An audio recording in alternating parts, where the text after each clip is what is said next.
271 272 way up the bend, and 272 quick. Close to 4,000 head of cattle were sold at the Warrnambool sale yards on Friday. Anthony Barney joins me from the Associated Agents. Anthony, a very, very strong sale right throughout.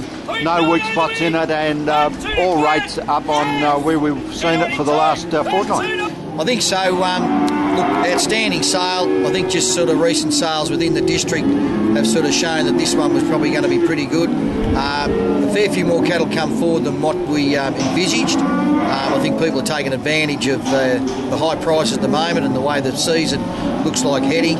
So everyone took advantage of it. But, you know, to me the sale was probably, you know, pretty much on a par with what we've seen at Ballarat and probably Hamilton. You know, speculation, everyone sort of thinks it's a little bit better. Speculation today was it probably, on the whole, it probably was a little bit better across the board than those two sales, and I think that's just indicative of where it's going. I mean, next week another sale could be a little bit better again. Yeah. That just seems to be the way it's going. Grown steer market was very, very good and keenly contested by 3 or 4 feedlot operators.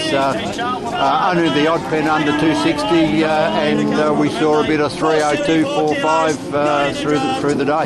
Yeah, I think they might have got to 306. Look, obviously the feedlotters are trying to secure numbers. You know, they probably are looking a little bit into the future, and not so much just the next week or two. They're looking sort of 5 and 6 months into the future, and they're probably looking at, you know, they're going to need supply too. And those big companies now with the workforce they've got going, they've got to keep them working. So they've been exceptionally strong on all those sort of grown steers. Yeah. The lighter steers right up to the mark there. Most of those that were weighed to 270 to over $3 a kilo, and then you went into the unweighed section where we just had to throw the calculator away because some of those would have been 3,500 cents per kilo. But a very strong market. South Australia again very strong.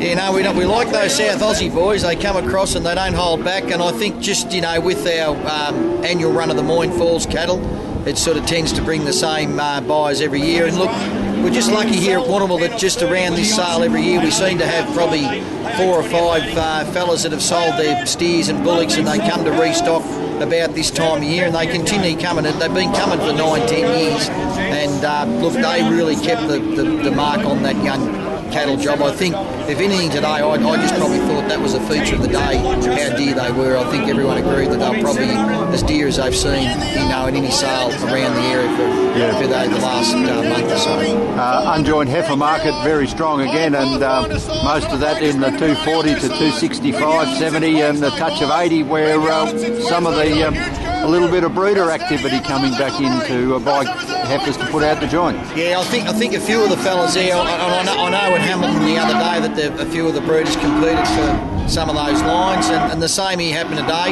Again, the feedlot is very strong, but yeah, it was good to see a few breeders getting back into the job and buying some nice heifers to turn out and join. Yeah, cows and calves recognised their potential today.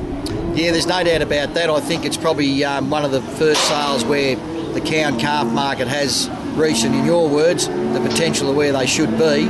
And look, it was very pleasing. We had 5 or 6 pens of pretty handy Angus cows and calves, and you know, sort of 1450 to 1500. And there was a pen of F1s that made 1600 with good calves on them. So I think it was good to see that everyone started to appreciate the cow and calf market, you know, and where it should be, because by gee, if we haven't got those fellas producing them, Lord knows where they're going to keep coming from.